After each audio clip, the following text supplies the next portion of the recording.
Everyone, welcome to the week 3 live lecture. Um, um, we're getting started. I've already had some questions. I was going to say this though to Amanda that when people email me, half the time I don't even pay attention to who is emailing me, um, and I just respond. I'm just like, oh, okay, and then I get so many emails a day, which people will email me and say, "Oh, I'm so sorry for asking another question." You really don't have to apologize for asking me questions. It is totally fine.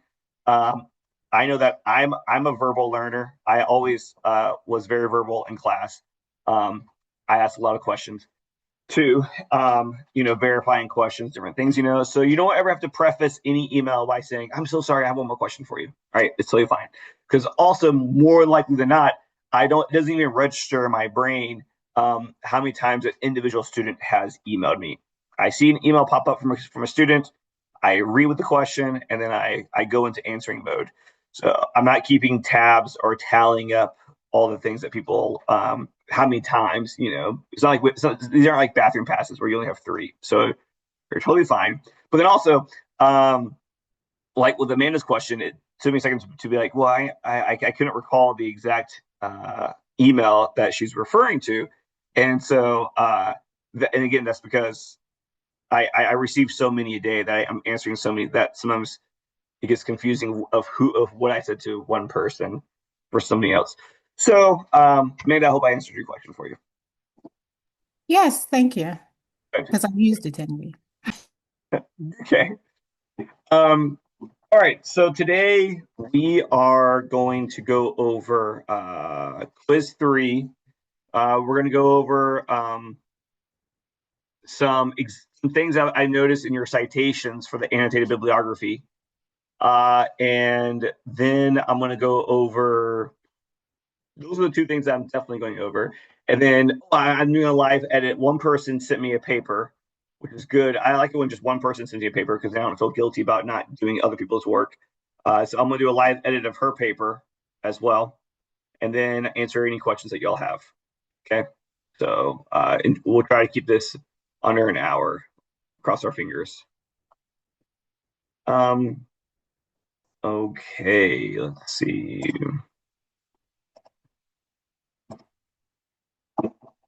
All right. Um, Real fast, I guess we can start with. All right, I want to start with what you just did. One of the things you just did, the annotated bibliographies. First, because I was just grading those. A couple of things. So the annotated bibs, I graded more precisely, and I have some examples of some common errors I'm seeing people make. So I'm gonna hit these real fast. I'll go ahead and preface this right now with I'm just now getting to the outlines because we're getting close to hopefully I can start grading some essays tomorrow because as I told you before, if you turn your essay in um, tonight, tomorrow morning, then you will get 10 points extra credit because you're giving me a chance to start grading these earlier before Monday. And in the email I sent you, I said that I was not going to guarantee that you'd get extra credit points if you submitted it on Saturday or Sunday because theoretically, if you're submitting them all day on throughout the day on Friday, then I'm grading them on Friday, and then I'm grading some Saturday morning. So if you submit if you're submitting essays in the middle of the day on Saturday, I'm not really going to be grading those. I grade in the mornings before the kids wake up, before we get our day started.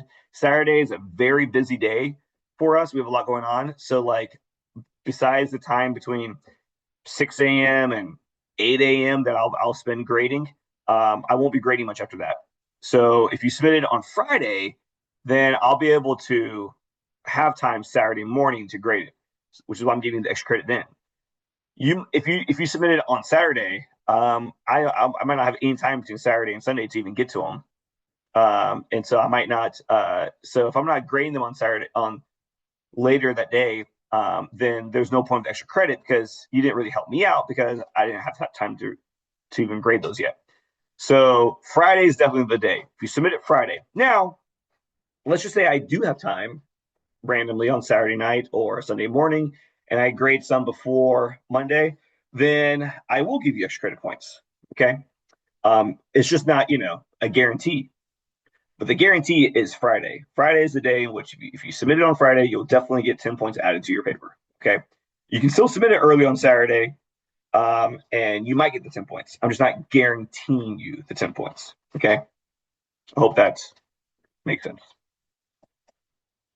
And then with the outlines, I am going to grade those quickly. And those I'm not really going to be grading for any type of structure, format, or grammatical errors.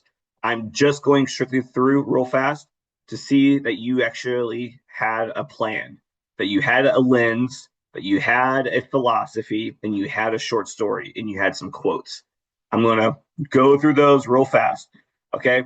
But understand that the grade on the outline does not mean, though, that like I'm not evaluating your quotes on your outline. Okay. So like you might get a 100 on your outline, but then when I grade your essay, I might take some points off and say this quote is like a useless quote. This quote serves no purpose. This quote does not add anything to your paper. You're saying something like using a quote. So in the past, I've seen people choose quotes like the critic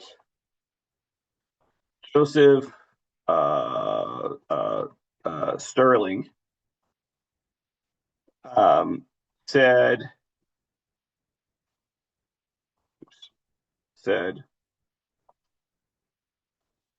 King's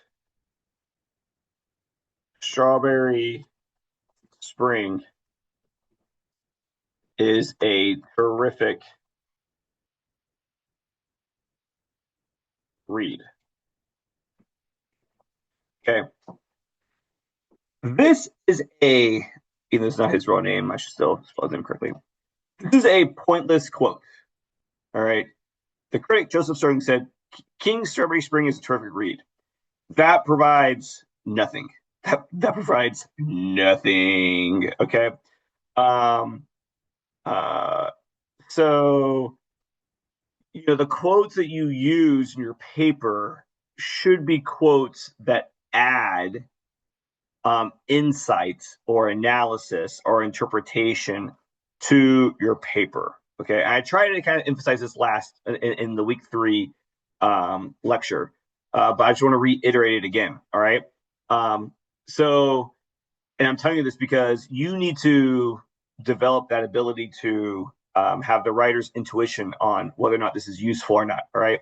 So you might have a crappy quote in your outline, but at this point, the way I'm going to be grading outlines is closer to seeing that you just have all the stuff, that there's stuff there, but I'm not evaluating the quality of that stuff. All right. So you can make it 100 on your outline, but your essay won't be a 100 necessarily if I think your sources are bad. Okay. I'm trying to give myself enough time to catch bad sources, which I did on the annotated bib. I think there's only one person who I took points off because they had 2 sources that were not permissible, which I'll go back over on what's permissible and what's not permissible when I go over the quiz grades. All right. And so they lost points on their annotated bib because their sources that they used did not come from sources that I approved. All right. And so now that same person will probably make it 100 on their outline if they have a lens stated on their outline, they have a philosophy stated on their outline, they have a short story stated in their outline, and they have quotes. All right. Then I'm going to go, check, and give them 100. All right. But then if they use those same sources, the same sources that I marked off on their annotated bib, and they use those same sources in their paper, then they're going to lose points on their paper, even though their outline might have been 100. Okay. And also, I want to emphasize this, y'all, is that I am human. I'm not a bot. All right. If I was a bot, if I was a robot, I would hope they would not create a cyborg with an extra chin. All right. I'm all human.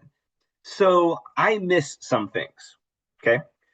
So if I graded your annotated bib and you used a source that was not from the approved lists of sources where I went over. Galileo's all anything from EBSCOhost. That's fine. Okay, but like websites, I listed. And a lot of you did Psychology Today, the New York Times, Esquire. Those types of journalistic websites are fine. Okay, but if you did use a random website that I did not catch, I did not take points off of for on your annotated bib, I might catch that in your paper. I might read your paper and be like, what is this quote from?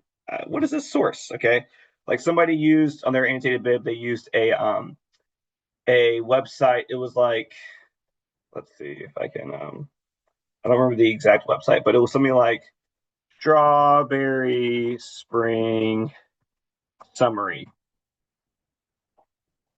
They used Super Summary.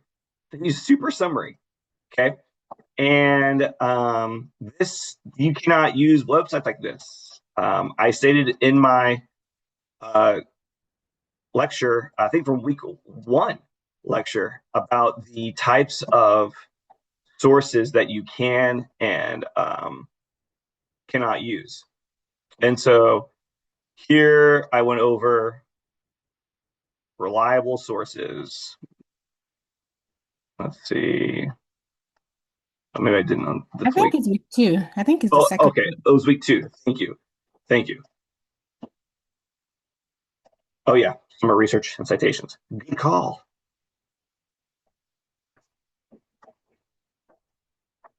See, that's the value of having a live lecture. All right. So here, The Guardian, The Economist, Forbes, Washington Times, Psychology Today, New York Magazine, news sources. Okay. Things that go through, and like somebody, now again, sometimes you can take a chance. Somebody used Esquire. Esquire is fine because Esquire has a rigorous editing process. They have a bunch of editors who fact check. All right. So again, like nothing's absolute. There are times where you can use a source that's not on this list necessarily, but it's something that I didn't think about ahead of time. I'm like, oh, that's actually a good source. All right, like Esquire magazine.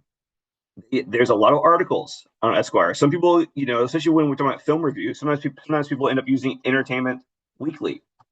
And technically, when you're doing Entertainment Weekly and you're quoting a film critic, well then yeah, that's reliable. I mean, you have a film critic for Entertainment Weeklies. Their job, they're a journalist. They write professionally about film, so they would be a reliable source. And this is a well-known name that has an editorial process. GQ magazine is another one that I left off the list, but GQ has a lot of really good articles. It's not just about fashion and style, okay, entertainment, different things. There might even be book critics for the GQ. All right. So sometimes you can use an outside source where if I'm not familiar with it, I'll look at it and then I'll be like, oh yeah, this seems cool. All right. Like sources like Super Summary, nope. Okay. Spark Notes, nope. Those types of websites, definitely not. Okay. Those are things that you can't use. All right. Again, these are things I said that you could. All right. I used to not allow Medium because people can just post on there. But then I saw that like so many professors and people, academics, had articles that they wrote on Medium. And then people who were just, I could tell, were just really, they were really good writers writing on Medium. So then I added Medium. Okay. Like things like Wikipedia, dictionary, online encyclopedias. I should also add like summary websites, websites like Spark Notes, Lit Guides, those things. Nope, those are not high quality. Those are they don't go through an editorial process. Anything that's been published on EBSCOhost or Galileo has gone through a rigorous editing process and validated. All right, so you gotta make sure that that your sources are reliable, all right? And just because, let's just say again, you used a crappy source on your annotated bib, and maybe you had so many other errors that I didn't notice it. Okay, sometimes that happens. Um, um, and I missed it, and then you use that same source in your paper. I can still take points off for it on that paper when I do catch it. All right. So just just note all of that. All right. And all that again goes back to the outline. Just because you received 100 on the outline doesn't mean that the content that you put in there was good. All right. I want to be clear about that. You still have to use your judgment and use your own wisdom to decide, will buyers, not Will Byers from Stranger Things, but not will as in the I guess that's a verb. Will I um like it or not? Or think or prove it or not, or think that it's a good source or not. All right. Okay. Um some things I noticed on the annotated bib that people were doing that was not good. Was not good. Okay. This is an example of somebody's right here. Ruth Ann Emery's and Ann M. Pillsworth. Okay, this is a problem. We have two names.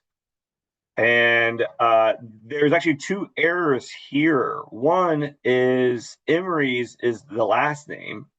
So this should be Emery's, then Ruth Ann. And then we have Ann M. Pillsworth. Okay. It's last name. The first name that's listed on the article is their last name and then their first name. Then it switches to first name and last name.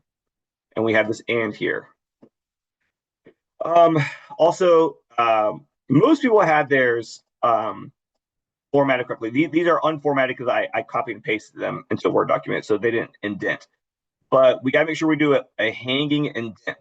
This first line is not indented, and then the second two lines are.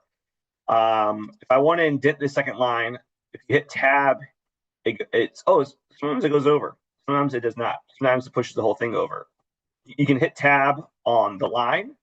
If that doesn't work, you can go to the end of the previous line and hit tab and then delete. Go to the end of the line. And then we want to close it up. So it is, the first line is not indented, but the next two lines are indented. Now, I will say I was shocked by how many people had this correct. And the only reason I say that, not because I doubt you, but because in the past, many of my students have had really hard time indenting, using a hanging indent. So I was glad to see that. All right, this one, I'm sorry. Sorry, can I ask a question, or you want us to keep the questions to the end? If I'm fine with questions. Come on. Okay. I can't stop talking. Go ahead. Just because you're talking about two authors there, Yeah. the previous one. So I have a question about a quote that I have for two authors. Okay, so let's put it this way. It's actually O'Miller's, the story on O'Miller's. So and it's the secondary source. On the bibliography, this particular person's bibliography, when I did it, it showed the Ursula's name, the real author of the short story, and Jim Palmer.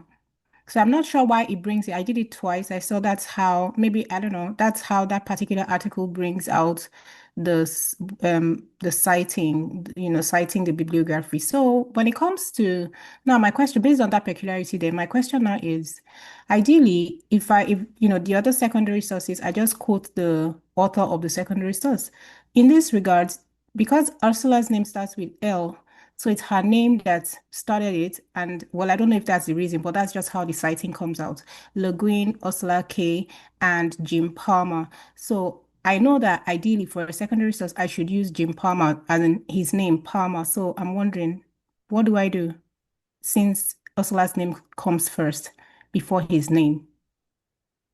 Because ideally, if it's like a documentation that has two authors, it will be the first name that and you can put et al. Or first name, you know, So depend. let me get this right. So the source you're using Yeah. uses Ursula or whatever that lady's name is. Yes. And now, is the source does that source that you're using contain her entire short story in it? He analyzed the entire short story. Right, but the article is just him. It's him, but he Yeah, analyzed, you know how he's but he analyzing it? analyzes her story. Right. Yes. I would just, I would just delete her Really? name. I would just use his name in the works cited page. Okay, if you say so, because I was worried because I don't know how thorough you check these things. I don't want you to go check in and you see that her name appears and you tell me that I didn't do the right Well, thing by putting it. how about this? Send it to me. I want to look at the source. Can you send me the Okay. URL? Yeah, I just put it in the chat, the sightings, the URL Oh, and you did. stuff. So, mm. Look at that. Fantastic. Let's see here. Chat. Um,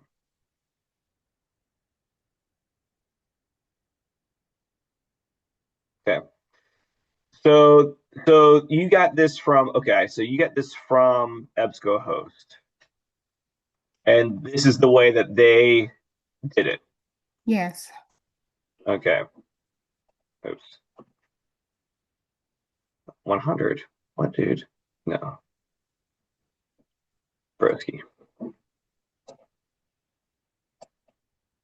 I can't copy that.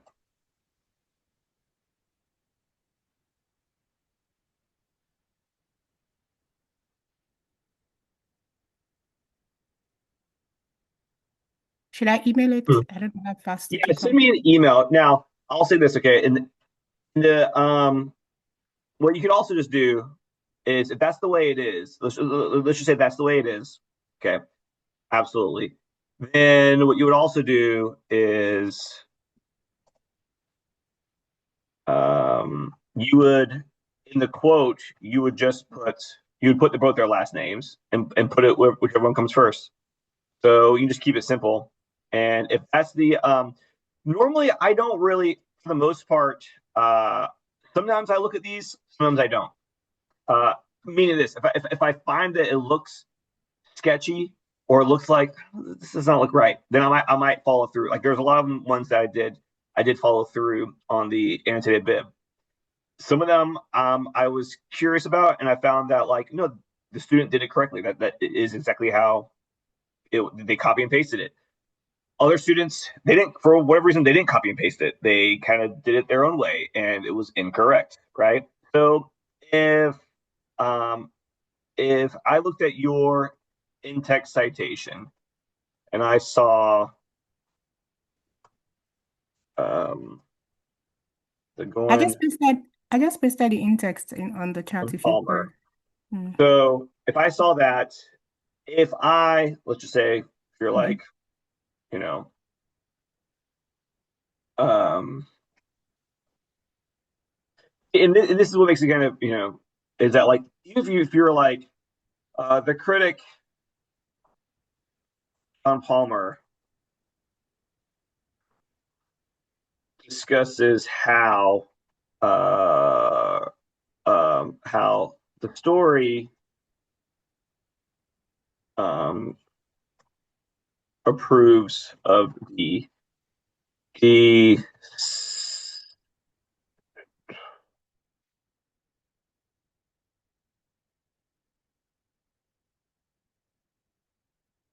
of humanity. Okay, then you would still have, especially if you have two authors like this, you would still include the full parenthetical citation with Lugard and Palmer, because even though you mentioned Palmer's name, it's two authors that are being credited to this article for whatever reason. So you would still use this.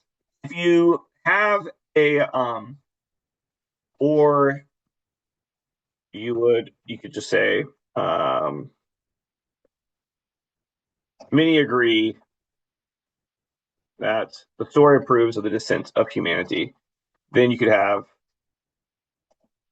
this I would just include both names. The way that's written, the way that EBSCO has cited it, it has two last names.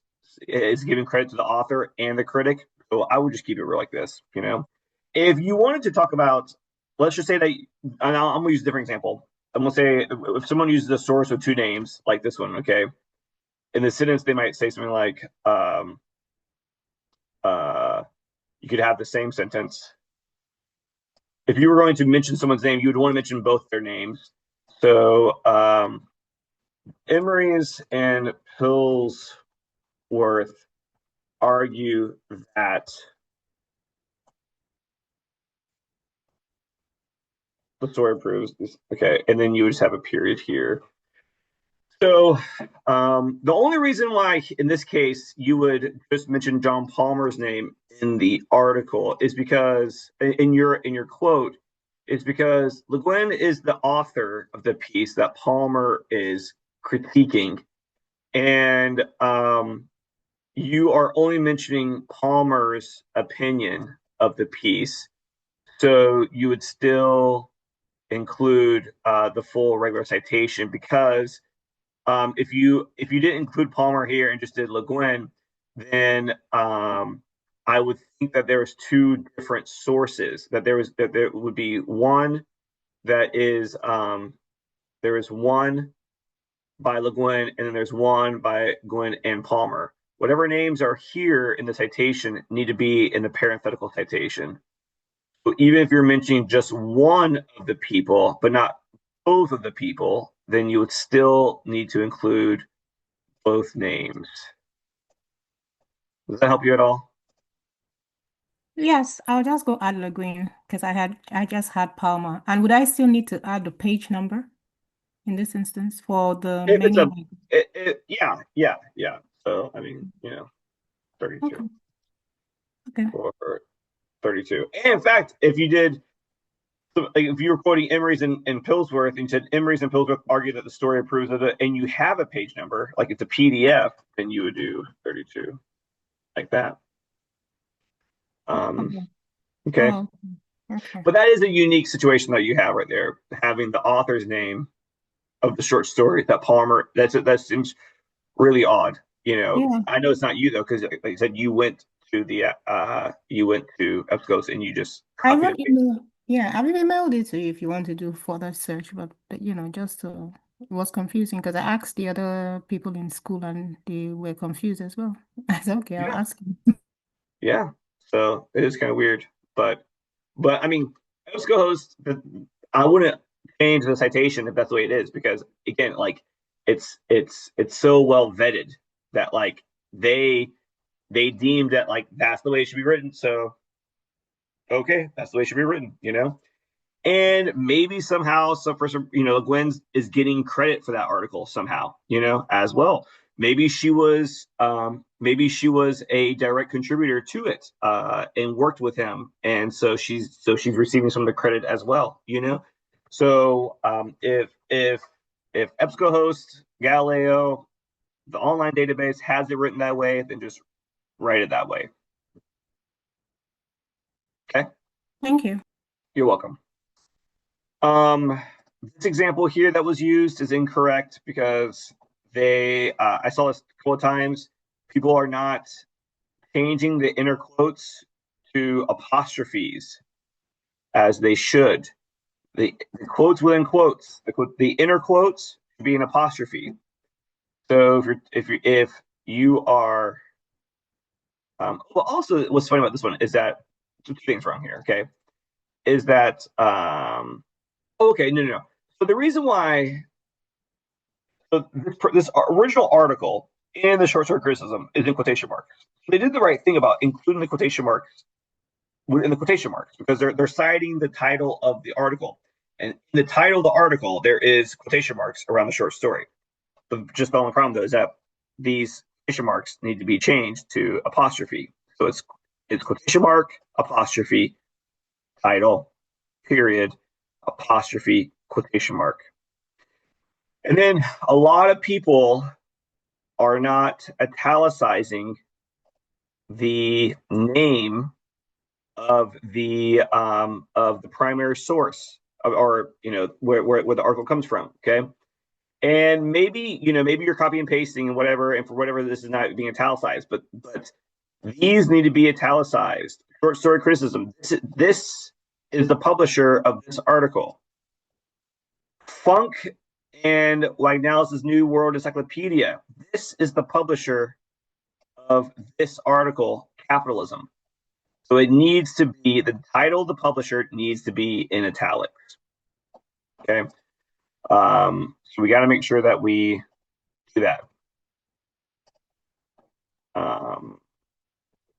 Okay. A lot of people are leaving off their accessed dates. We got to make sure we have our access dates. Period. I noticed this one right here. Dear Jenny, what is it like to visit an existential therapist? The Atlantic. A couple of errors. One, The Atlantic, again, needs to be in italics. That's the magazine title.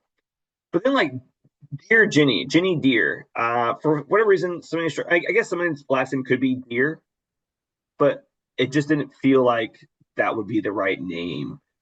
So I looked up this article, what's it like to visit an existential therapist from The Atlantic, and I found it. So I went to it, and it says here by Faith Hill. I wonder if that's Faith Hill, the country singer. Not sure. Okay, but maybe she's a journalist too. But regardless, Faith Hill's name is here. It says by Faith Hill, very clearly. Okay, so this is wrong, which meant that if they write a paper, they don't fix this. Whoever wrote this, again, I don't know. I don't look at names. If you don't fix this and you have Faith, if you have Dear Jenny in your works cited page, and then also in your paper you're citing Dear, then you're going to lose 10 points. You lose the point off for having the wrong author's name on your works cited page, and then you're also losing points because you're citing the wrong person in the paper. So you got to make sure that you get the right person's name. Okay. And again, I'm sorry. I'm really sorry. I have to interrupt you again. Sure. When you mentioned access, we're not putting in the access date. I know that some sites, when you try to come up with the citation, it gives you an option to fill that in before it generates it. But EBSCO doesn't do that. It doesn't give you, it doesn't include access dates. Probably not. No, because it just has it written and posted, and it's not generating it for you in that moment. Some human, entered it in and then posted it. So you would just need to type it yourself, whatever date it is that you wrote that you did it. I'm not going to verify. There's no way I can verify when you actually access it. There'll be no fact checking on whether or not you accessed it on June 8th or June 9th or the 12th. You should just have it there if it's a digital source. Okay.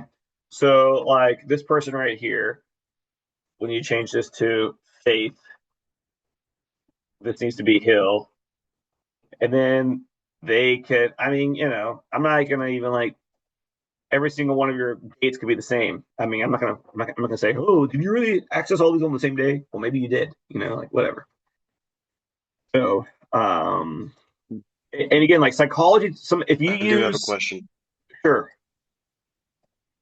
What's up? Do you want our access date to be when we accessed it for the annotated bib, or do you want us to redo it for the essay? I don't really care, honestly. Doesn't matter. Okay. For me, it doesn't matter really. It's just something you should have. Okay. So, and yeah, and there might be plenty of people where I'm grading and I don't even notice that you didn't put it, but I might though. So it's what you're supposed to do. So, especially in the digital world, but again, I'm not going to be fact checking that necessarily. Okay. All right. So let's say you are using a Psychology Today article. All right. If you're using EasyBib or some other citation generating websites. I've said this before, but I'm going to say it again. They do not locate names on Psychology Today because for a lot of these, they scan the website and they do from top to bottom. These algorithms, AI, whatever, it does not scan left to right. And it has this idea that like we're programmed to say, okay, we're going to have the title and the author. Psychology Today does not put their authors' names from top to bottom. They put it all over here on the left side. All right. This pan right here does not ever get found. So I will see over and over again people posting art, writing citations for articles in their paper from Psychology Today with no author listed. And that's because they used a citations generative source, EasyBib or Google Citations, and the program didn't find it, and so they just assumed it, and the student didn't go back and fact check. All right. So if I don't see an author's name on a citation, generally I question it, and generally I will use the web address to go look up the source to then see if I find it, and then I'll take points off. All right. So I'll also take points off if the link address does not send me to that source. That's a problem. Okay. That's a problem. And I know that like there's people in our world who don't care about that. I mean, there was just the Department of Health just released some research put out by RFK, and they had fake citations in their report when it was being fact checked by journalists. They could not locate many of the sources that were being quoted, which meant it was plagiarized. Okay. Now that sometimes sends the message that, hey, people in our government are doing this. Does it really matter? And I'm going to say it does matter. So your sources should have web links, especially if they are an online source. And the web links should send me to the sources so I can fact check if I need to fact check. I don't fact check all of them. It's just if I get a weird spidey sense, or like I'm like, I don't know if this is done correctly or not. All right. And so with Psychology Today, The Atlantic, people will sometimes have these. There's like no name, and more likely than not, there are names to the authors, but the person just didn't catch it. Professor, I'm sorry. Yeah. Can you? I'm a bit curious for this Psychology Today. Then, if you don't mind, because I know that Bib doesn't, like you said, it wouldn't. So what would be where do you now manually type it in? The like, for instance, this Williams A will be Huston, I don't know, in particular. Yeah. So, if I was going to write this myself, okay, it's actually, you begin with, so you begin with the last name. So this would be Hazeltine, comma, William A. And then then next goes the title of the article. So in this case, it would be the neurology of habits. I'm sorry, the neurobiology, the neurobiology of habits, period, comma. Then it will be the publication in italics. So Psychology Today. And then I would have a comma, and I would have when it was published, which was posted June 11th, 2025. Wow, that was just posted yesterday. Oh, I guess it was on their website. Of course, they're advertising that one. Okay. So then I would have 11 June 2025, period. And then I would have accessed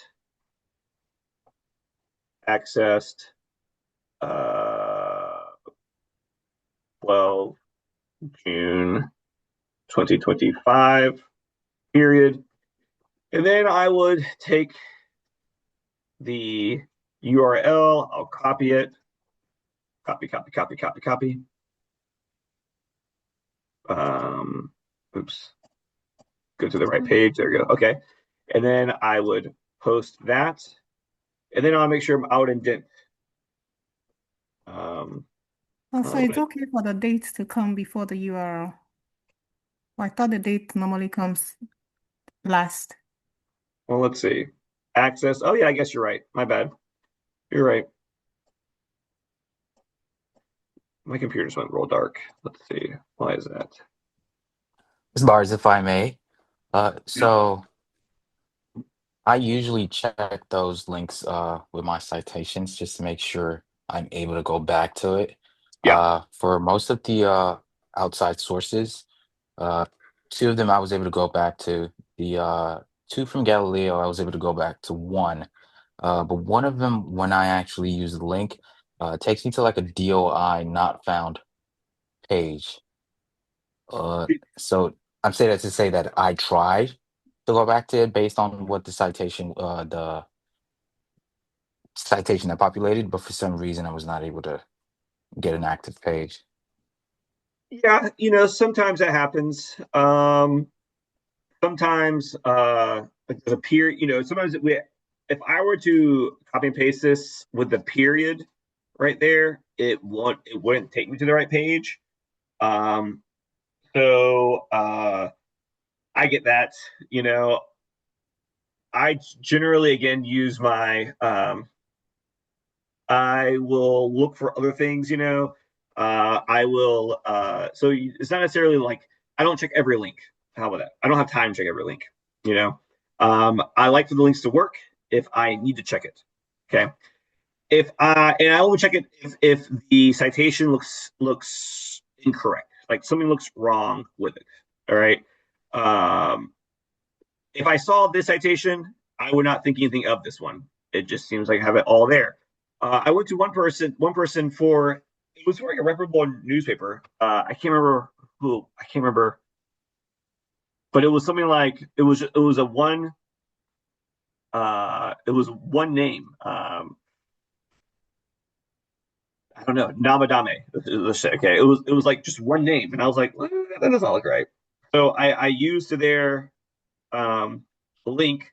I went to the website, and sure enough, it's the person's only has one name. There's no last name, or there's no first. I don't know. There's just one name, and so it was correct. It was a correct citation because it was published on a reputable source. It was like the Guardian or something, and I was like, cool, everything checks out. That's fine. So I just check those things if things look incorrect or wrong. Like this right here. Like I went and checked this one, and it turns out it was correct. And sometimes encyclopedias have entry names, sometimes they don't. I like to read the Rolling Stone Rock and Roll Encyclopedia of Bands, and at the end of every entry, there's an author's name who wrote that entry. But then other encyclopedias don't have specific people written, so it would just be capitalism. I did come across someone who wrote. It was kind of like Psychology Today, but instead it said editors of Psychology Today. All right, and that was incorrect. Even though the article was attributed to the editors of Psychology Today, we do not include, the only thing we include before a source is an actual person's name. Okay. If the article is credited to like a board or a group of people, you do not cite that. Okay. If it's Mayo Clinic, and this is Mayo Clinic, we do not include Mayo Clinic as an author's name because it's not a real entity.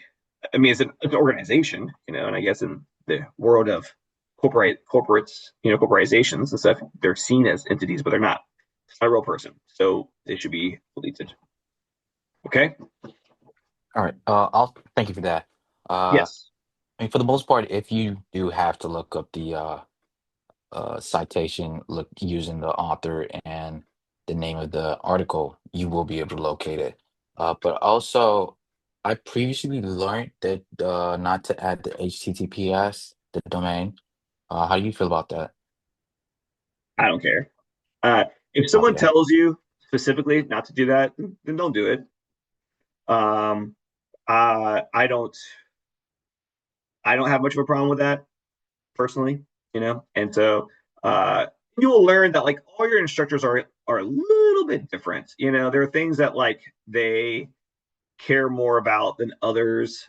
I would never take points off if you include the HTTPS colon // personally. I ain't got time for that. But I have a question, sir. yeah, So, is it okay for the hyperlink to be showing like this? Because I had an issue. I tried to take out the hyperlink I couldn't, so I don't know if it's okay to have the hyperlink in the citation or not. like Just like this hyper, like this right here, or you mean like a reduced hyper, like are you saying as like in this. Yeah, I tried to take it out to just have, just the letters. I was thinking uh maybe that was wrong. No? I would traditionally you just have the web link. Traditionally you have hyperlinks make much more sense because it reduces how much space is there, right? And so if you have an instructor who says you can just provide a hyperlink. Like for example, okay, like I know that like um I I have English. I had English teachers who told me who would tell us these little things that like if your whole paper is talking about one book, the whole paper is about a Stephen King book. Then what you can do is after you cite the first time you quote Stephen King and you put the citation with King and the page number, you can put a star and put a footnote and say from this point forward, every single citation is attributed to Stephen King. And then after that, all you have to do is put page numbers, right? Like they'll tell you these little things that you can do for them, which is fine. But that like if you did that same thing in other classes, that professor might not be cool with it because that's technically not what you do. And so each instructor kind of they can give you their own personal like shortcut. Like I don't really need you to do this all the time. Okay, I get it. You can just do this. So with the hyperlink, I'm sure someone was like, "Look, I don't need this long ass internet address on every single of your citations. You can just put a hyperlink."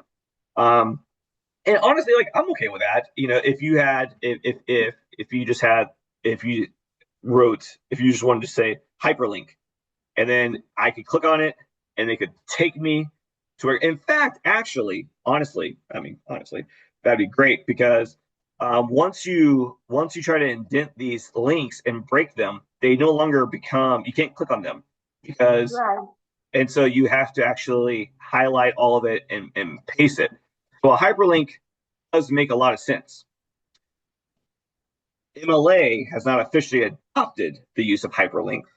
And I think just because of simplicity, they have people ranging from 18 years old to 80-year-olds who are writing these kind of things. And for some people, technology, the idea of creating a hyperlink is overwhelming. So they just keep it easy and say, do this, If you want to include a hyperlink, I'm fine. If you want to change the URL to a hyperlink, as long as it's obvious, it says like hyperlink, or here is the link, But note that that is not a consistently adopted or approved method in MLA. It's not official yet. So therefore, if you do that without talking to your future professors, then you might lose points. Okay. So if you want to use a hyperlink, cool. I don't want to demonstrate to everybody how to use how to insert the hyperlink, but if you can easily, if you're like, yeah, I'm just gonna use a hyperlink, then totally go ahead. I'm just not gonna require it. Thank you. Yeah, but no, and they are preferred. It does make it a lot easier. Okay, so those are some things I noticed, which I guess will take us straight into some of these questions from the week 3 quiz. I'm gonna go over these kind of quickly if we can, so I can get to start pointing out some of these things to do for your essay. All right, so like this one right here, this first one we start off with. This one's technically incorrect because it's missing the access date. Okay, technically it's missing the access, so this is incorrect. This one right here is incorrect because of the comma here is on the outside of this quotation mark. So that's incorrect. This period, I'm sorry, I said comma. This period should be inside of the quotation mark. It should say Baldwin, comma, Emma, period, quotation mark, literary adaptation, period, quotation mark, in italics, poem analysis. Okay. And then we have the we have with the actual link, and then we have the access date. This one is an example of I was discussing earlier. I provide you the web page, a look at the page, all right? And it says, is the following citation written correctly from the above source, okay? And here it begins with Feminism in Film, which is the title, and it's by Cedars. And the problem here is that it's missing the author's name. This is acting as if there is no author's name, but the author's name is right here, Brianna Beers. So that is incorrect. Which of the following sources are allowed to be used? Okay, so this looks at the websites, goodtherapy.org, The Guardian, Psychology Today. Well, if you refer back to, as Amanda helped me point out, week 2, okay, we have The Guardian, we have Psychology Today, okay, but we're not just using random websites.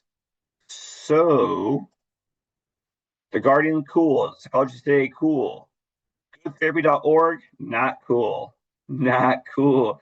Sorry, Angela Avery. We're not using you in this paper. So B and C were the correct answers. Is the following source permissible? Permissible. Can you use this source? Well, yes, you can, because it's by EBSCOhost. I look for this EBSCOhost right here. International Journal of Applied Psychoanalytic Studies, Volume 8, blah, blah, blah, blah, blah, blah, blah. Okay? Yes, you can use this. All right? This would be, this question is about, is it permissible? Not if it's totally written correctly. This still lacks the access date, but it is a permissible source because it comes from Galileo. Is the following source permissible? CNN, live updates, Stormy Daniels testifies in Donald Trump's hush money trial. No. Now, look, I'm not saying you can't get good information from CNN. I'm not saying you can't get good information from Fox News, okay?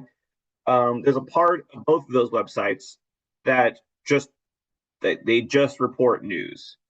But also Fox and CNN provide a lot of analysis. And that's where it becomes sketchy, okay, is the analysis. The analysis can, now if you're writing a paper where you are studying perspectives, this is this perspective, this is that perspective, you know, then you could use Fox News or CNN News, okay?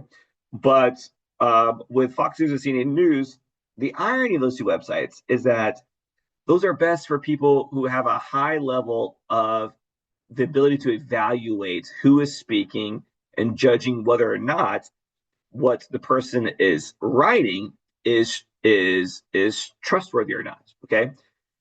News that's just being reported as news without spin, without analysis, is more reliable versus once people start giving you a way to interpret that. Now, which is the irony in this class, is that this whole class is about analysis and interpretation, okay? And we are analyzing critics and what they're saying about authors, right? But then again, also there is a lot of feelings towards Fox and CNN News that they're not just interpreting the information that they're receiving objectively, they're interpreting it based upon also their political leanings. And in politics, you want people to believe what you believe because then you generate more votes. And so there's all these higher levels of motivations that can kind of corrupt the objectivity of the analysis versus other people who write historians. They're just analyzing. They can analyze current events from a historical perspective. In the past, when we've seen these kind of actions, this has often been the results. Therefore, we can look at these current actions and project what might be a future result. And that's just that is often deemed as more objective. So Fox and CNN News, it's difficult to determine whether it is an objective analysis or a lot of hidden motivations. So I just say no to both of them. Okay, can't say no to one and not no to the other because they're essentially the same, almost the same organization on different sides. Okay, so in terms of sources being used, there it is. Okay, so in sources being used, I just say no, we're not using CNN and we're not using Fox, even if it is an objective article. It's just easier just to say nope. Question 7. Following the sources is permissible in your essay. Medium. True. I've decided that Medium is in a permissible source. It's on my PDF right here, Medium. New York Times. True. Permissible. Okay, so then I give you this source. Authors Joe Fletcher, Karen Nicholas, source, and the article. And I say which of these is correct. And it is this one because Joe Fletcher, correct. Because that's the first one mentioned, Joe Fletcher. But the next one is Karen Nicholas. This one has Fletcher Joe and Nicholas Karen. This is incorrect because the second author should be written normally. The first author is first is their last name, and then their first name. Then for the second author, it's first name and then last name. C is incorrect because they all should only be if it's more than two. More than two. So B is the answer. And then 10. This is false because Mayo Clinic is not an author. They publish, but they are not the authors. So this is incorrect. Okay. Any questions about that? Any of those? No. Well, I just Not have directly, but sorry, Amanda, go ahead. Go ahead. okay. So just on the references, can we include additional sources or we must stick to the ones that we submitted already? Oh, no. You could totally change all those. I'm not going to be comparing them. Okay. So you can change them if you want to change them.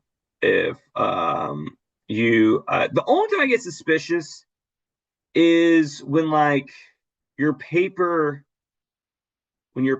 feels flawless and it feels like doesn't feel like it's written by a student. It feels like it's written by a professional writer or a computer. And then I compare it to the outline. And in the outline, I notice that it's all different sources, maybe the same story, but completely different sources, different quotes. And the outline has some errors. The outline has normal grammatical errors or normal issues, right? So then I get the suspicious feeling that you wrote an outline, you had these random sources, right? But then you would rather just use AI, but AI isn't going to use the sources that you used, okay? And so it maybe generate their own, and there is a total difference in quality, style of writing, tone, voice, all of that. Then I get a little what's going on here? But for the most part, it doesn't register to me if you use I don't have time to compare your outline to your paper. I wish I did, but I just don't, And so I don't grade them side by side. And so I don't I only go back to your outline if I have a question, if I have something I want to verify, or did I prove this? Did I catch this? That sort of thing. All right, so this person, Daniela Ramirez, not her real name, sent me her Supervisor, paper. if I may. Yeah, I'm sorry, Georgie. What's up, buddy? So with the parenthetical citation, I had a question on that. So Okay. let's say it's one of the permissible secondary sources. Uh-huh. So it doesn't have page numbers because it was online. Yeah. The author's name was used in introducing this the quote. With that, there's not going to be anything in parentheses after the quote. Is that correct? That's correct. Correct. Yes. Okay. Yes. Thank you. You're welcome. And the only thing I do want to say, one more thing, is sometimes just make sure we understand this, is that like I've noticed in other people's papers in the past, okay, they are quoting somebody, but that person they're quoting is not the name of the source. So they'll say something like, David Rogers discusses how Tom is a total nut job. And I think that is correct. Okay. And then I go down and instead I see something like Gray Macy. The insanity of Tom. And this was from whatever, Medium. Okay. And blah, blah, blah, blah, blah, blah. Okay. All right. So turns out that David Rogers said this. David Rogers is being quoted in Macy Gray's article. Okay. So this would be incorrect because a person is cited here. There's actually two errors. There's be total 10 points off because first off, this person is being cited, but their name does not appear on the works cited page. And then they would lose 5 points off because Macy Gray is stated on the works cited page, but her name never appears in the essay. That's the problem. So if Macy Gray wrote an article quoting David Rogers, we need to have Gray here. Okay, because she's the source in which David Rogers' quote came from. All right. So I know that doesn't really relate to George's question. George's maybe his question then maybe prompted me to answer this one, right? Where he was like, well, if I say their name, then I don't need anything in the parenthetical citation. And it's like, yes, that's correct. Unless the person that you're quoting is from the article, but is not the writer of the article. The writer of the article's name needs to be. And like it would be too much to say something like Macy Gray quotes David Rogers when he said, and I'm getting this a lot, please don't use the word quotes in your paper. Do not say Macy Gray quotes this person, or some people will even say things like Macy Gray quotes, and they use quotes as a alternative for the verb said. And that's a problem. Quotes means you are saying someone else's words. You're not quoting yourself. Okay. I love to quote myself all the time. All right. Quote Mr. Byers. Periods go inside quotation marks. But technically, you don't do that. All right. You don't really quote yourself. All right. Even though maybe I might say to my kids, I'm quoting myself and I've told you 800 times. But for the most part, like in this, like in your essays, don't write quotes. Quotes means someone is saying the words of somebody else. Quotes is not a replacement for said. Okay. So this is incorrect. Don't say Macy Gray quotes. Don't say Macy Gray quotes David Rogers when he said Tom's a total nut job, and I think that is correct. Instead, just write David Rogers David Rogers' analysis of Tom is that he is a total nut job. Great. Okay. All right. Also, people have asked me about apostrophe S versus S apostrophe. So I did it here. Let's just go ahead and do this real fast. All right. The only time you add an S apostrophe when you are making a word plural and possessive. Okay. Words that naturally have an S but are singular still receive an apostrophe S when making possessive. Okay. So for example, and this mostly happens in names. Byers, my name, Byers. That's my name. I don't know if you know that. I'm Mr. Byers, in case you were wondering. Okay. Byers has an S on the end of it, but there's not multiple of me. All right. There's not two of me. I don't think so. All right. We did just watch Us, but not a good movie. Byers is just singular. So if I'm referring to my lecture, Byers' lecture. Byers' lecture was so good. Oh my God, it was so good. He just rocked it out of the park. All right. Then you would write Byers apostrophe S. Byers' lecture was stunning. Okay. And the computer might want to fix it because the computer's stupid. All right. So this S on the end of my name is not designating plurality. It is just the way my name is written. So I still receive an apostrophe S. Okay. But let's just say like we're talking about Byers and we're talking about my whole family, my whole family and our house. Our house is just a wonderful house. It's a wonderful, our house is like a fairy tale house. Okay. So we would write the Byers, the Byers, that's even Byers is this, what do you even do? Yeah, okay, here we go. If I'm gonna use a different name instead of the Byers, because let's say the Smith. All right, so we have Smith. The Smiths, now we're doing multiple Smiths, and then we're doing an apostrophe because they own the house. So like the Smiths house. Okay, the Smiths house is stunning. All right. Byers is what actually would be ES.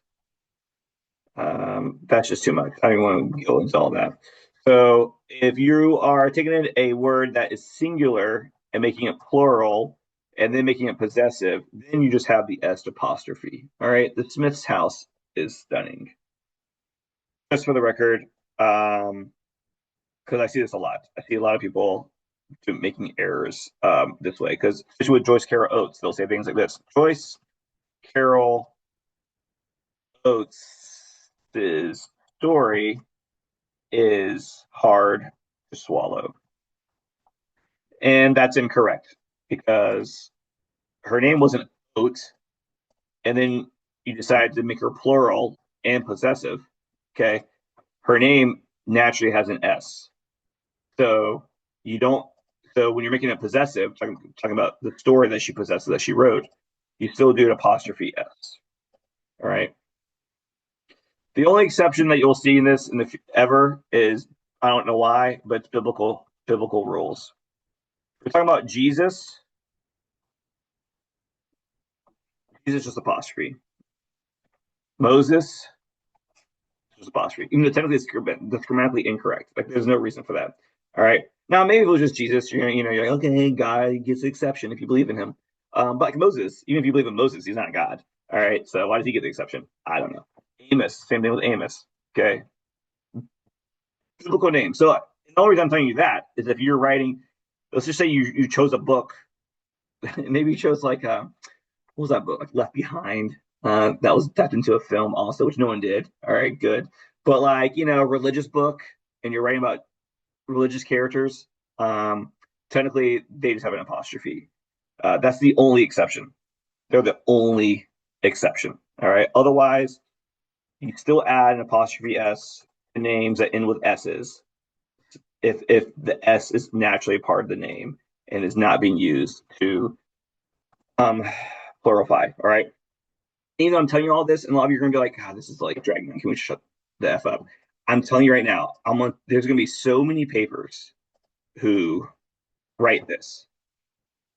They're going to write this, and I'm going to end up taking off points off many papers because people are going to add just an apostrophe to Oates' name when talking about her short story. Okay, so there you go.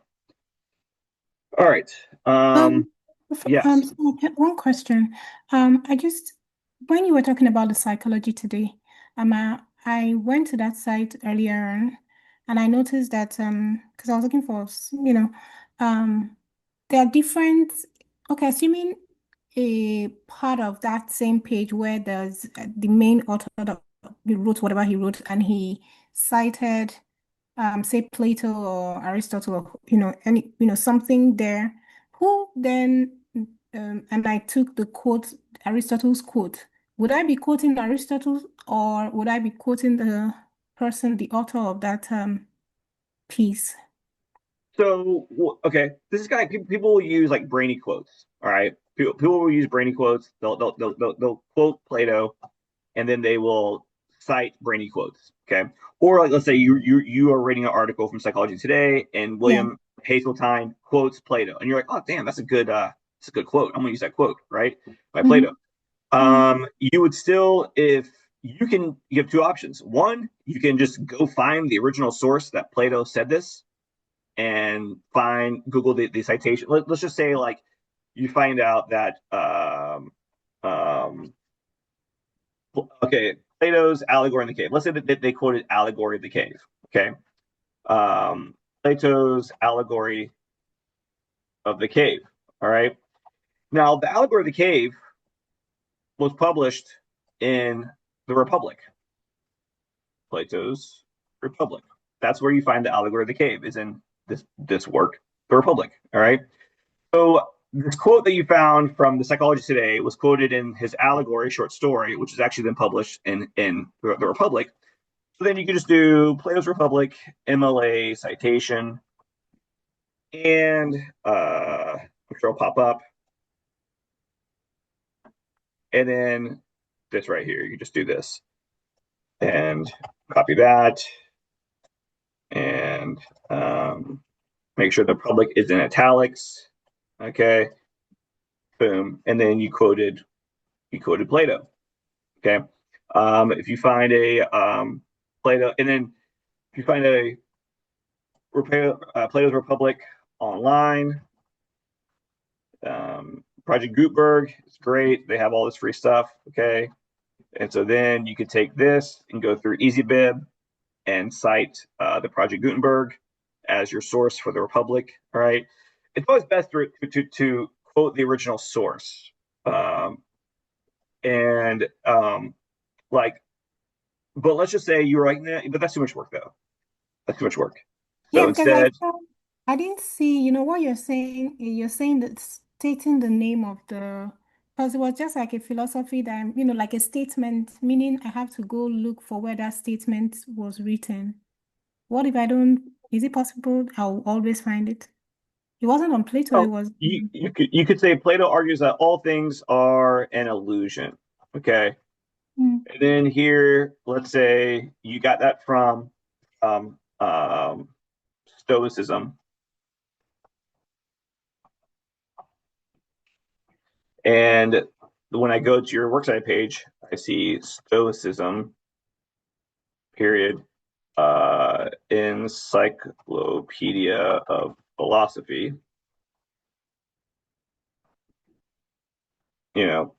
Publication date, blah, blah, blah, blah, all other stuff, right? So in your paper, you say Plato, but in the citation, you put where that quote came from. So you can quote somebody from an article. Same thing applies. You just put the original. You put the source that you got that quote from in the parenthetical citation, whether that is an author's name or that is the way it appears on your works cited page. or you can go to the original source. Does that answer your question? Yes, thank you. You're welcome. People will, please, for the love of God, all of you, don't ever quote Brainy quotes. Okay. You have to sort. Now, people use Brainy quotes all the time. I edited a book when I was an intern, for somebody who they started every single it was a nonfiction book. They started every single chapter with a quote from somebody else. The quotes came from Brainy quotes, but we could not put Brainy quotes in the back of a published academic book. So I had to go find the original source of every single one of those quotes, and we cited the original source in the works cited in the reference page. Okay, so you have to find the original source. So you can, technically a little cheat. You can start with Brainy quotes and then go find the actual source, and you cite the actual source that quote came from, not A to Z quotes. All right, we're running out of time. I got kids. I gotta make breakfast for them. We're about an hour, 20 minutes in. I want to hit a few things with this essay that was turned in to me. All right. I'm gonna go through quickly, just point out some things that I noticed. Okay. So here, this would have been an error right here. Highlight. This comma needs to be inside the quotation marks. I like how, let's see here.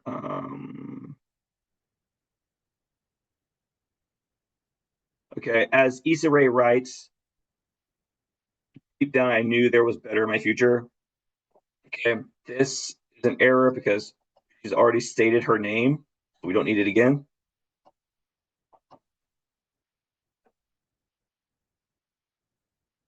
He keeps referring to Issa Rae's fat. Issa Rae's fat. Well, again, this is her thesis, so that's okay. You can say it one more time.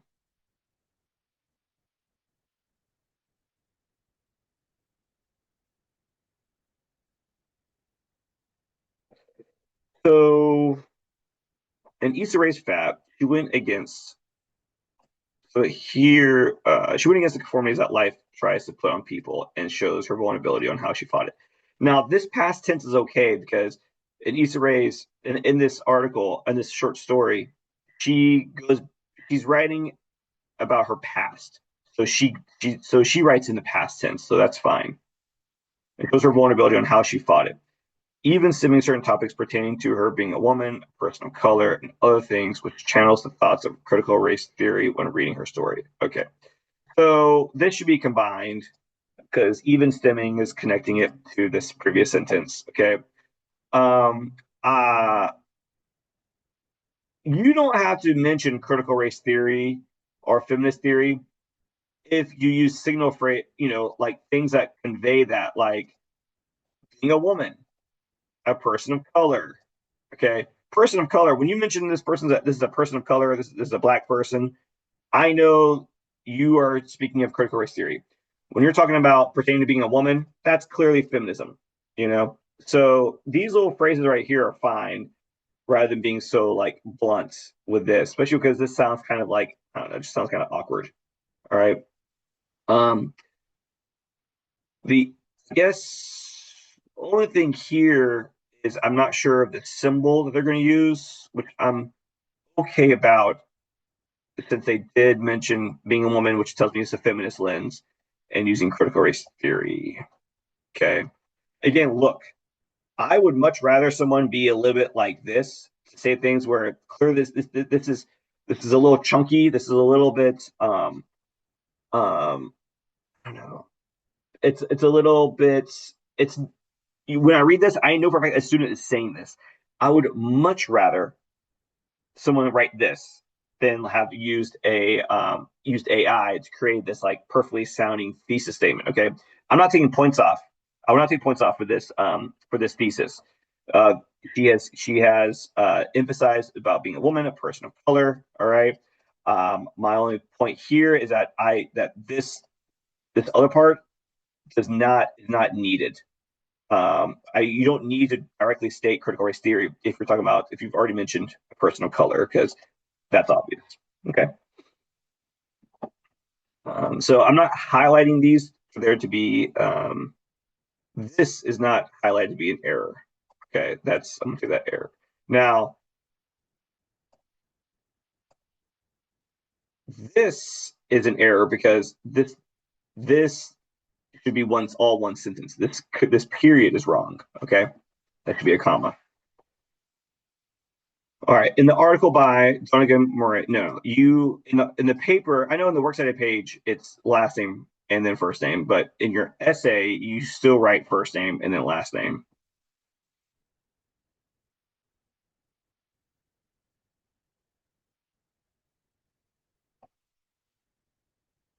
Okay, this quote is integrated fine. In the article, she conveys the idea that CRT itself has changed and that it, quote, now, and that now it's been twisted and that it should be gone. But that now it's been twisted into a buzzword that distracts us from the real racial issues, in which it does. That quote's integrated great. But then here, though, we have a drop quote. This quote is not integrated at all. Quote, my grandfather took a look at my plate of food and then he said the unthinkable. That's how you get to be so fat. That is not integrated. And then also I would question, what does this quote have to do with critical race theory? Critical race theory introduces issues, racial issues, but this is not a racial issue. This could be anybody. This is body shaming. This is criticizing. You say maybe it's sexist. Like would he have said this to a man, to a boy? Are women held up to more higher standards of their bodies, right? But regardless, this is just a shitty thing a grandfather said to his granddaughter, and race has nothing to do with this quote. So already I'm kind of like thinking about like, okay, even though she's writing about critical race theory, is she actually using a reference, a quote that actually fits in with that topic?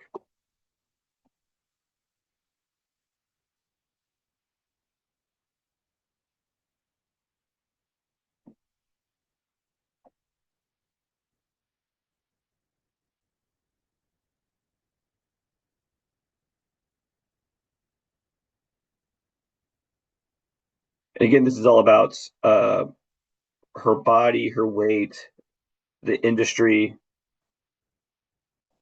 And here it says, being that she was a black lady coming and going back to from certain demographics, it impacted her to want to fit into to the people she was around. So, like, I question this because, like, I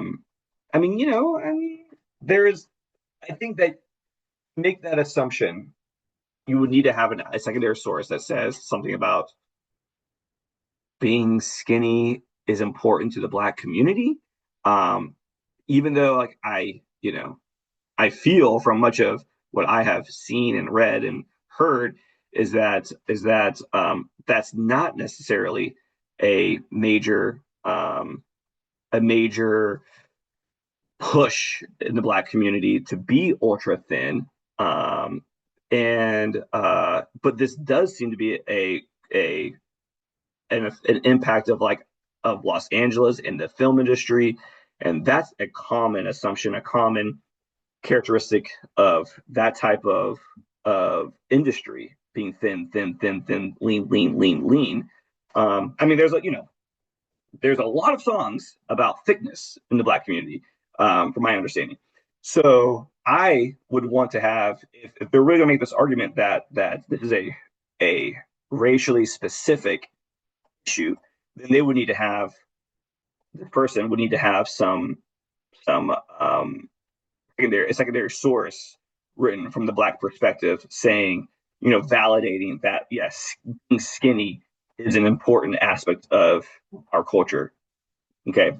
So again, like, now if this was a feminist lens and about the pressures that women feel about being lean, that's cross-racial. That's about being a woman. That's not focusing on specifically a black community. That's just being women feel, which is a pretty, again, based on what I've read, what I've seen, what I hear, that's a common feeling of pressure that women feel there's that joke Tina Fey makes about Matthew McConaughey in one of his films where he had to lose 40 pounds, and how people just praise him for it. But that's just an everyday thing for any type of female actress.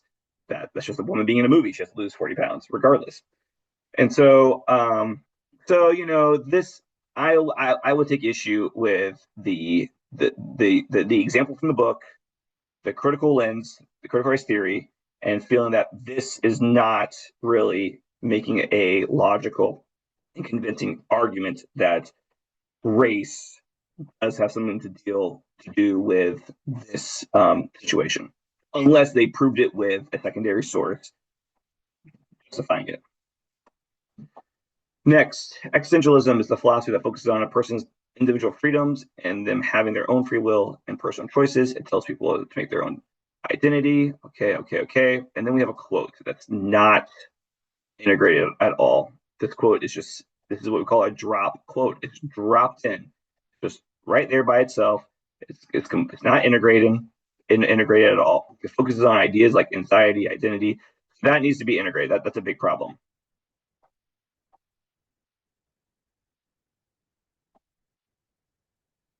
We have another quote that's directly just dropped in and that needs to be integrated. Like here we have, let me just go back and write an example of how to integrate this. It tells people to make their own identity and follow it, and don't allow discomfort or uncertainty with others change it. It focuses on ideas like anxiety, identity, and figuring out your own path, even when it's uncomfortable.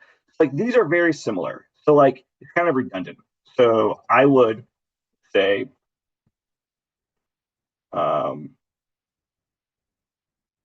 it'd be easy as this. Existentialism. Probably misspelling it here. Existentialism. And now we have the quote. Existentialism focuses on ideas like anxiety, identity, and figuring out your own path, even when it's uncomfortable. That's it. That's great. That's it. Because we have at least one word leading into the quote. That's all you had to do. Okay. She began a diet that would help her lose weight in time of the trip. So she's going to the Dominican Republic where her friends are going to take pictures of, which impacts her anxiety and depletes the confidence she had in her self-image. So she began a diet that would help her lose weight in time of the trip.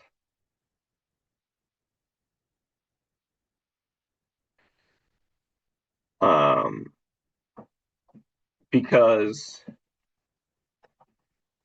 at the very idea of her friend posting photos of her on Facebook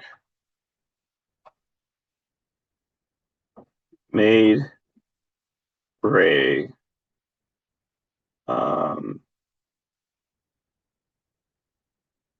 then quote, and then I would change this from resolved to resolved to look. I would change my to her because we're going to keep this in third person. Her best for this trip. Better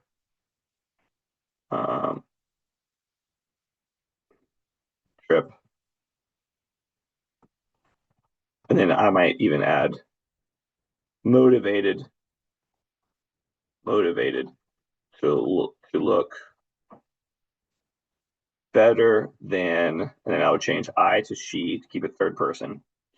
She had ever looked before. Okay, and then I'd get rid of Ray, because we've already mentioned her name.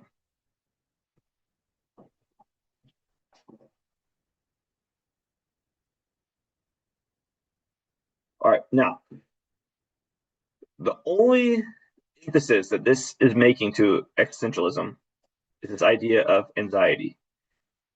But they're treating anxiety more as a psychological issue rather than an existential crisis. An existential crisis, okay? So instead, I would emphasize that she's having an existential crisis based upon her body. Why should the way she looks determine how she exists as a person? Does her body size make her less of a woman? Or, does it make her less of someone who has value. It needs to be an existential anxiety, not just a fear of being looked of how you look on the computer. Okay, so that would be something that I would want this person to kind of like fix. Okay, so how is this an existential crisis, not just a social emotional anxiety ridden situation? Even though she lost her weight for her bikini body parts, for her bikini body photos. I got like, wait, body parts? What? Like what was said earlier, hardcore habits are hard to break. Okay. Page number.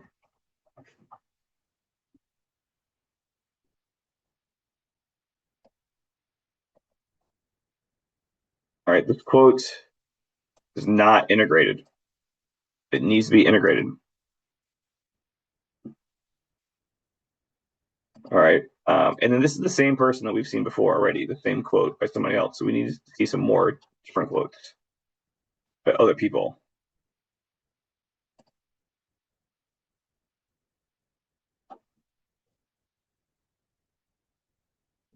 This quote is a drop quote.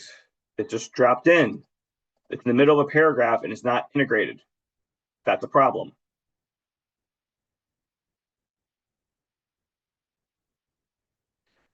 When she decided to give up meat, it led her to eating healthier overall, but it didn't change who she was. All right. She was still the same girl from before, but just smaller. Okay. So a lot of times what people end up doing is that they summarize what the quote is saying and then they put the quote when it's like, no, don't use the summary, just use the quote. But it didn't change who she was. Because in her own words, she says, quote, when I finally lost the weight, I realized I didn't feel any better. I was still the same awkward, unsure girl underneath. Okay. Don't summarize what she says and then post it and then post what she said because that's redundant. Okay. But it didn't change who she was because in her own words, she says, when I finally lost the weight, I realized I didn't feel any better. Now we have an integrated quote. Okay. Misadventures of Awkward Black Girl needs to be in italics. Tucker Fat needs to be in quotation marks. Okay, and then we have personal count, which is great. Is it me? Is it me? Is it me? But now we have a unintegrated quote.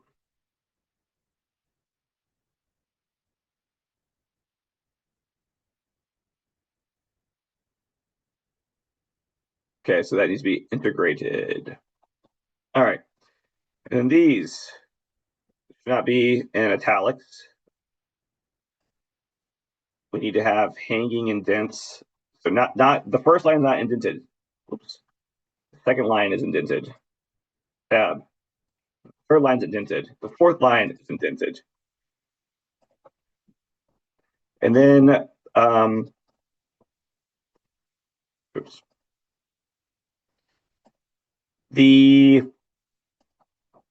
Not sure what's up with the starring of the sources' names instead of making them in italics. Not sure about that.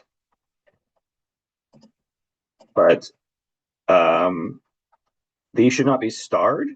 There should be no stars. They should just be in italics.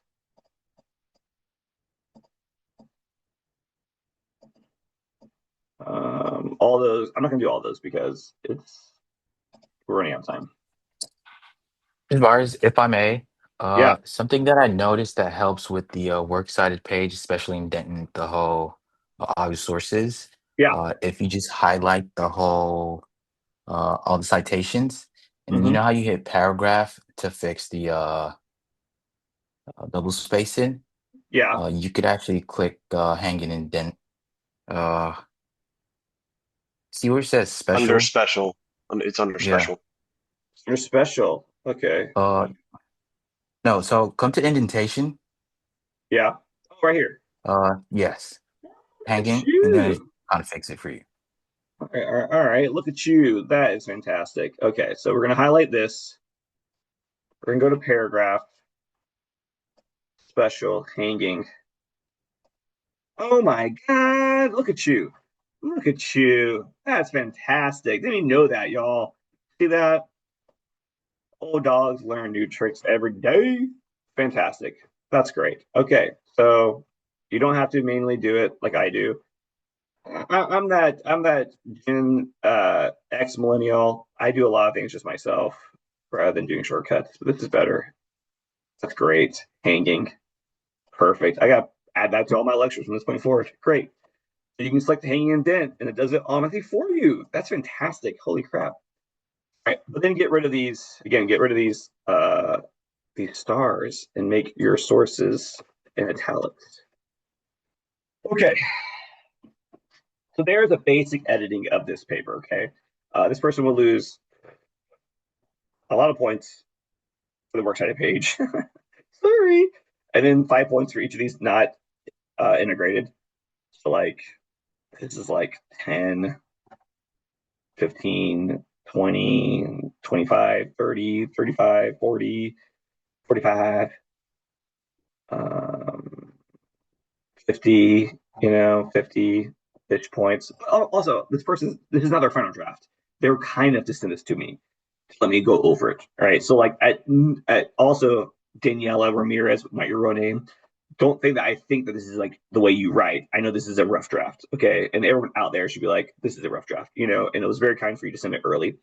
For me to then put it in front of everybody to go over. Okay. So, but those are some things that, if this was a final draft, this would make around a 50. I'd probably cap it off at around a 60, maybe a 55. It depends if I feel like the person's really trying, they just still have a bunch of errors. All right. Question, Yeah. sir.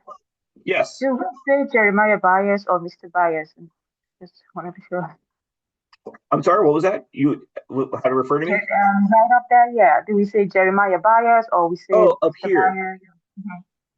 Mhm. Jeremiah Byers is fine. Mr. Byers is fine. Instructor Byers is fine. Any of those are fine. Okay. And I have one more question. I saw where when you were going through this story, I don't know if Yeah. it's the fourth paragraph or the fifth paragraph where they added the title of the article and the name of the book. Do Yeah. we put it? Is that the fourth paragraph or the last one? This is the conclusion. The conclusion. Okay, so we must put the name of the book and the title. No, you don't have to. Okay. No, you do not. All right. Got any other questions? I've got 2 or 3 quick questions. Okay. When quoting a secondary source, do you want us to name the journal and the writer? Like, do you want us to be like, so and so, who's a famous journalist, wrote this journal and said, or do you want us to just say their name? Like, do you want us to introduce the journal and the author? Good point. It would be good for you to either state what their title is. Are they a critic, journalist, psychologist? That's always good. You can write something like writing for the New York Times. David Johnson says this. Writing for Psychology Today, they write this, in his entry for the Encyclopedia of Philosophy, Jones says, adding some sort of qualifications for why we should be listening to them is always a good thing. You don't necessarily need to use adjectives like this fantastic writer or well-known writer or because they might not be well-known or whatever, right? But using words that convey why we should believe them. This journalist, this political journalist, this film critic, the book reviewer of the New York Times, January Jones says this. That kind of stuff is good. Yes, that's actually yes. Okay. And then do you want our title to be Essay 1 or do you want it to be like, where are you going? Where have you been? Analysis? Does it matter what the title is? What do you want specifically? Okay. Oh, I'm sorry. Say that again. What are you wanting the title to be? Do you want it to be like Essay 1 or do you want it to be like, where are you going? Where have you been? Analysis? Whatever Like, what are you looking for title-wise? whatever I okay. want. Yeah. Okay. And then last one, Works Cited needs its own page, right? Like you want me to Yes. start my own page for Works Cited? Yes, its own page. That's Okay. it. Thank you very much. All right, y'all. If you have any other questions, then please email me. Okay. But I have to get going though. So sorry.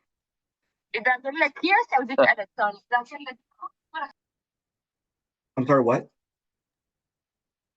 Sir, I have a Yeah. question, please. Yeah, for this final draft assignment, we should write about 3 stories, right? No, just one story. One story. Any Yep. story. It's supposed to be different or same story we chose last time? Yep. Same one. Same one? Yeah. Okay, Mr. sir. Byers, sorry. So the total pages should be 5, including the cited pages, the works cited page. Yes. So 4 main, complete 4 or 3.5 is fine. Yeah. 3.5 and plus a citation. That's All great. right. Okay, so All right, thank y'all. you. Have a Please good send me any more emails that you have. All All righty. right. Thank you. Okay. All right. See y'all later. Bye bye. Thank you. Bye. Have a good day.